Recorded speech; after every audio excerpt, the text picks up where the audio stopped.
While running for president, Trump said something that would define his campaign. Donald J. Trump is calling for a total and complete shutdown of Muslims entering the United States until our country's representatives can figure out what the hell is going on. Once he took office, he enacted a version of that. A weekend of protests over President Trump's immigration crackdown. It's not a Muslim ban, but we were totally prepared. It's working out very nicely. And still, in the 2016 election, roughly 17% of American Muslims supported Donald Trump. That number was slightly higher in Michigan, which is home to one of the largest Muslim American communities in the United States. Michigan is also one of the key states that secured Trump's 2016 victory. He won it narrowly, by less than 1% of the vote. We went to Detroit to talk to 3 Muslim Americans about why they voted the way they did and how they're feeling about Trump now in the wake of the travel ban.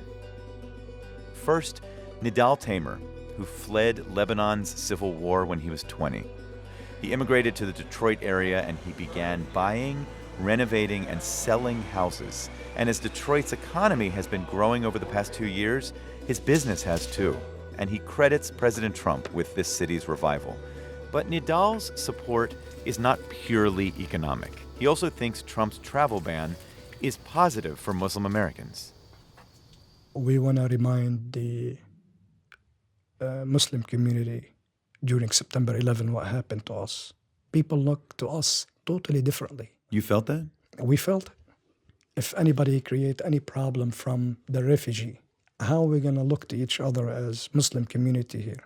We have to agree with the president for our own safety. So part of it is that you think it's very important for a Muslim American like yourself to support the president's ban, because if you didn't, people might see you... If any huge terrorist attack happened like September 11,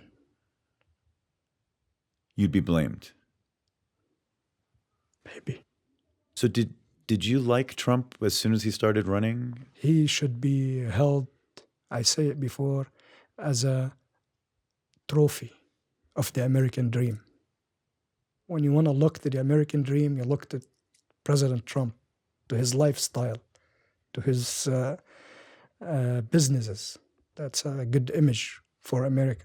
There are many Muslim American leaders who have made the argument that President Trump has been very bad for the Muslim community in the United States because the travel ban was seen as targeting, an entire religion. It's not targeting every Muslim country. He said 6 countries. We have over 60 nations. Still, Muslims come into this country. The president, he said, we can identify these people. You have to have background clearance. You gotta take time. And there is no court system now. There is no government. How are you gonna have the right information about the people you bring it over here if there is no government over there?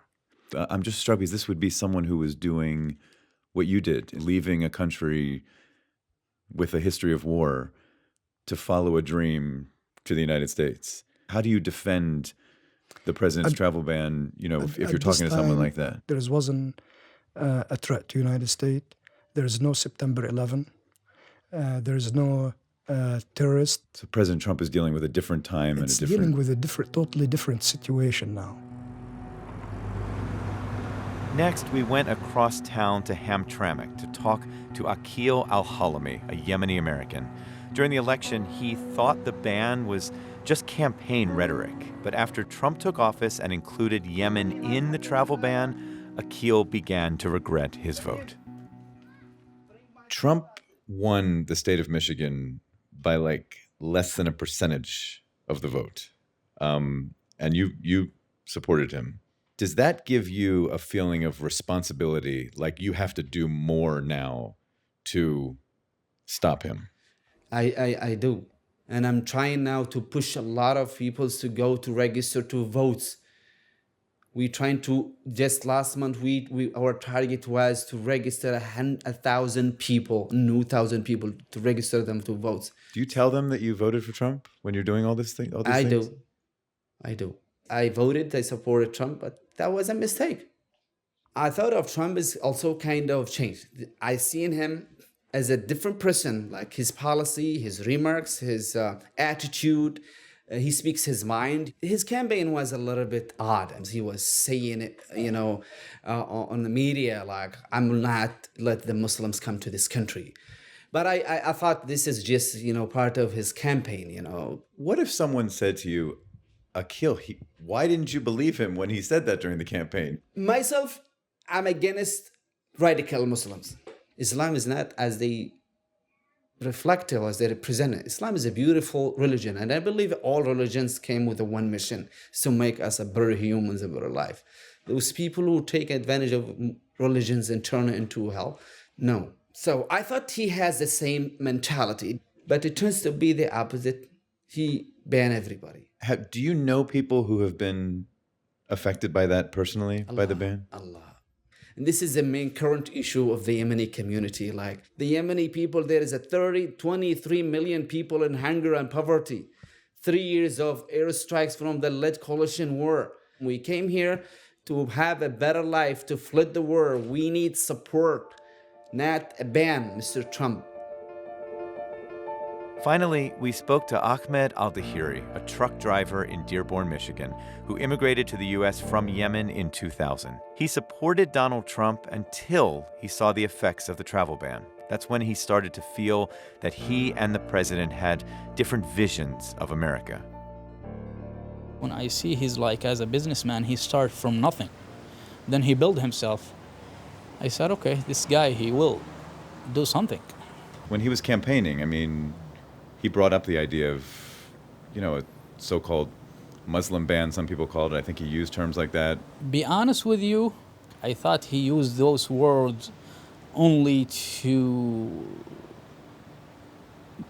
get some more votes from some people they can agree about his idea. You thought it was political talk, Joking. he wasn't serious. Exactly. I thought he's not gonna do it. But I still feel bad. For people, for friends, for cousins. Do not hold like a child 3 or 4 years old. Keep him away from his mom. You think the Trump administration went overboard in... Too much, man. Okay. Do you ever feel a sense of responsibility, like I helped put this guy in the White House? Of course. Of course. Next time, I'm not gonna vote for him, and he lose a lot of people, they will support him. Why did he lose you? I don't like his way to run the whole country. 2 years ago, I went to New York City. I see something amazing.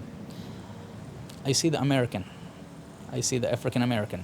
I see the Chinese. I see the Indian. I see all the nation, or the nationality. They are in New York City. That's what's making amazing.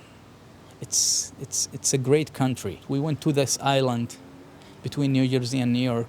When I looked to the Statue of Liberty, I was like feeling like proud of this country. Be honest with you, this is the freedom. This is America. But after what's going on, if I go there, I'm gonna ask the Statue of Liberty, did you hear about the ban? And I wish the Statue of Liberty gonna answer me. I will ask her, what do you think? And we will wait for the answer.